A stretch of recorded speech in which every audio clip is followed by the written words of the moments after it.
ஜெஃப்னாவின் பிரதான செய்திகள். முதலில் தலைப்புச் செய்திகள். யாழில் மனைவிக்கு தீ வைத்த கணவன். இன்று முதல் கடவுச்சீட்டு எடுப்போருக்கு புதிய நடைமுறை. வரி குறைப்பு தொடர்பில் ஜனாதிபதி வெளியிட்டுள்ள முக்கிய செய்தி. இலங்கை அரசு வங்கியில் கணக்கு வைத்திருப்போருக்கு எச்சரிக்கை. எமது ஆட்சியில் போர்க்குற்றவாளிகளை தண்டிக்க இடமில்லை, அனுர உறுதி. பிரபல கடத்தல் மன்னனின் மகன் கைது. தீயில் எரிந்த நிலையில் யாழ்ப்பாணம் போதனா வைத்தியசாலையில் அனுமதிக்கப்பட்டு சிகிச்சை பெற்று வந்த இளம் குடும்ப பெண் ஒருவர் உயிரிழந்துள்ளார். இதன்போது அச்சுவேலி பகுதியைச் சேர்ந்த 30 வயதினையுடைய துவாரகன் நிருத்திகா என்பவரே இவ்வாறு உயிரிழந்துள்ளார்.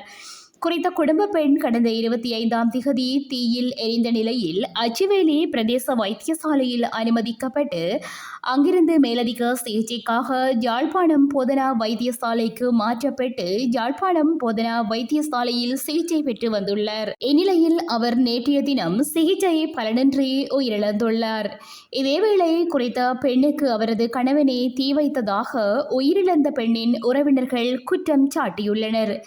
இருப்பினும் கணவன் குறித்த குற்றச்சாட்டை மறுத்துள்ளதுடன் சடலத்தை புதைக்குமாறு உத்தரவிடப்பட்டுள்ளது. கடவுச்சீட்டுக்கு விண்ணப்பிக்கும் போது முன்கூட்டி நேரம் ஒதுக்கும் முறைமை இன்று முதல் இடைநிறுத்தப்பட்டுள்ளதாக பொதுமக்கள் பாதுகாப்பு அமைச்சர் டிரான் அலஸ் தெரிவித்துள்ளார். இதன்படி இன்று முதல் முதலாவதாக வருபவர்களுக்கு முன்னுரிமை என்ற முறை பின்பற்றப்படும் எனவும் அவர் குறிப்பிட்டுள்ளார். அதே நேரம் கடவுச்சீட்டை பெற்றுக்கொள்வதற்காக பத்திரமுல்லையில் உள்ள குடிவரவு குடியகல்வு திணைக்களத்திற்கு சென்றுள்ள மக்கள் கடந்த சில நாட்களாக பாரிய அசௌகரியங்களை எதிர்நோக்கி வருகின்றனர். உணவு, மலசலகூடம் உள்ளிட்ட வசதிகளின்றி நீண்ட நாட்களாக வரிசையில் காத்திருப்பதாக அங்கிருந்த மக்கள் தெரிவித்தனர். இதேவேளை இந்த விடயம் தொடர்பில் முன்னதாக அறிக்கை ஒன்றை விடுத்த குடிவரவு குடியகல்வு திணைக்களத்தின் கட்டுப்பாட்டாளர் நாயகம் கடவுச்சீட்டு விநியோக நடவடிக்கை தற்போது மட்டுப்படுத்தப்பட்டுள்ளதாக தெரிவித்துள்ளார். புதிய இலத்திரனியல் கடவுச்சீட்டை வழங்குவதற்காக அரசாங்கத்தினால் நடவடிக்கை எடுக்கப்பட்டுள்ளதுடன் வெளிநாட்டு நிறுவனம் ஒன்றிடமிருந்து விலை மனு பெறப்பட்டுள்ளதாகவும் அவர் சுட்டிக்காட்டியுள்ளார். நாட்டில் வரிகளை குறைத்து அதிக சலுகைகள் தருவதாக கூறுபவர்களுக்கு அடிப்படை கணிதம் கூட தெரியாது என்றே கூற வேண்டும் என ஜனாதிபதி ரணில் விக்ரமசிங்க தெரிவித்துள்ளார். மாவனெல்லை பகுதியில் நேற்று இடம்பெற்ற மக்கள் சந்திப்பில் கலந்து கொண்டு உரையாற்றும் போதே அவர் இந்த விடயத்தினை குறிப்பிட்டுள்ளார். இதொடர்பில் அவர் தொடர்ந்தும் கூறுகையில், தற்போது வரி குறைப்பை மேற்கொள்வது மிகவும் அபாயகரமானது. சிலர் வரி குறைப்பை மேற்கொள்வதாக பிரச்சாரம் செய்கின்றனர். மாற்று வரிகளின்றி நாட்டை எவ்வாறு முன்னோக்கி கொண்டு செல்ல முடியும்? அவர்கள் பாலத்தை உடைத்து பயணிக்குமாறு கூறுகின்றனர். பாலத்தை உடைத்து கொண்டு பயணித்தால் அனைவரும் ஆற்றில் விழ நேரிடும். தேசிய மக்கள் சக்தியின் விஞ்ஞாபனத்தில் உள்ள திட்டங்களை செயற்படுத்தினால் நாட்டுக்கு சுமார் 200 பில்லியன் ரூபாய் இல்லாது போகும் என தெரிவித்தார். மக்கள் வங்கியின் கணக்குகளை வைத்திருப்பவர்களை குறிவைத்து சமூக ஊடகங்களில் போலியான விளம்பரங்கள் மூலம் தனிப்பட்ட கணக்கு தொடர்பான தகவல்களை திருடும் கும்பல் தொடர்பில் மக்களுக்கு எச்சரிக்கை விடுக்கப்பட்டுள்ளது. அவசர நிதி தேவை தொடர்பாக மக்கள் வங்கி சென்ட்ரல் லோன் என்ற நிறுவனத்துடன் இணைந்து சலுகை வட்டியில் கடன் வழங்குவதாக கூறி தனிப்பட்ட வங்கி தகவல்களையும் முக்கிய தகவல்களையும் பல்வேறு தொலைபேசி மற்றும் வாட்ஸ்அப் எண்கள் மூலம் பெறுவதற்கு முயற்சிகள் செய்யப்பட்டு வருவதாக கூறப்படுகிறது. இந்த நிலையில் சென்ட்ரல் லோன் என்ற நிறுவனத்திற்கும் மக்கள் வங்கிக்கும் எந்தவித தொடர்பும் இல்லை எனவும் வேறு எந்த 3ஆம் தரப்பினர் ஊடாகவும் கடன் வழங்குவதில்லை என்றும் மக்கள் வங்கி அறிவித்துள்ளது.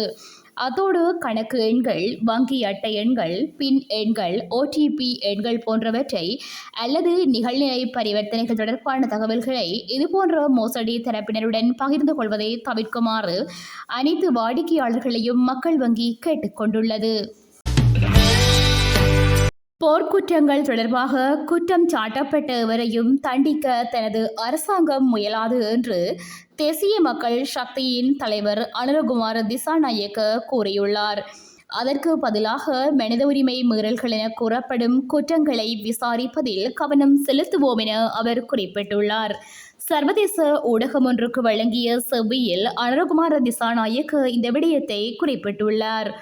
அவர் தொடர்ந்தும் கருத்து தெரிவிக்கையில், மனித உரிமை மீறல்கள் குற்றங்களை விசாரிப்பதிலும் பாதிக்கப்பட்டவர்களின் குடும்பத்தினருடன் உடன்பாட்டை பெறுவதிலும் கவனம் செலுத்துவதாக அவர் கூறியுள்ளார். அரசாங்க துருப்புக்கள் மற்றும் தமிழீழ விடுதலை புலிகள் ஆகிய இரு தரப்புமே யுத்தத்தின் போது பாரதூரமான மனித உரிமை மீறல்களில் ஈடுபட்டதாக குற்றம் சாட்டப்பட்டுள்ளது. இது ஐக்கிய நாடுகளின் மனித உரிமைகள் பேரவை விசாரணைகளை நடத்துவதற்கு ஏதுவாக அமைந்தது. பொறுப்புக்கூறல் தொடர்பான பிரச்சினை பழிவாங்கும் வகையில் இருக்கக்கூடாது, ஒருவரை குற்றச்சாட்டும் வகையில் இருக்கக்கூடாது. ஆனால் உண்மையை கண்டறிய வேண்டும். பாதிக்கப்பட்டவர்கள் கூட யாரும் தண்டிக்கப்படுவார்கள் என்று எதிர்பார்க்கவில்லை. என்ன நடந்தது என்பதை மட்டுமே அவர்கள் அறிய விரும்புகிறார்கள் என தேசிய மக்கள் சக்தியின் ஜனாதிபதி வேட்பாளர் அனுரகுமார திசாநாயக்க கூறியுள்ளார். நாட்டின் போதைப்பொருள் வலையமைப்பின் கோட்ஃபாதர் என கருதப்படும் சிரான் ஃபாக்கின் மகன் கைது செய்யப்பட்டுள்ளார். சந்தேக நபர் கட்டுநாயக்க விமான நிலையத்தில் வைத்து இன்று அதிகாலை கைது செய்யப்பட்டுள்ளதாக தெரிவிக்கப்படுகின்றது. வெள்ளவத்தை அடுக்குமாடி குடியிருப்பில் இடம்பெற்ற சுற்றி வளைப்பின் போது கடமையில் ஈடுபட்டிருந்த போலீஸ் விசேட அதிரடிப்படை அதிகாரியை விபத்திற்குள்ளாக்கிவிட்டு தப்பிச் சென்றபோது குறித்த சந்தேக நபரை கைது செய்வதற்கான விசாரணைகளை போலீசார் ஆரம்பித்திருந்தனர். இதனை அடுத்து துபாயிற்கு தப்பியோடிய நாதின் ஃபாசிக் தலைமறைவாக இருந்தார்.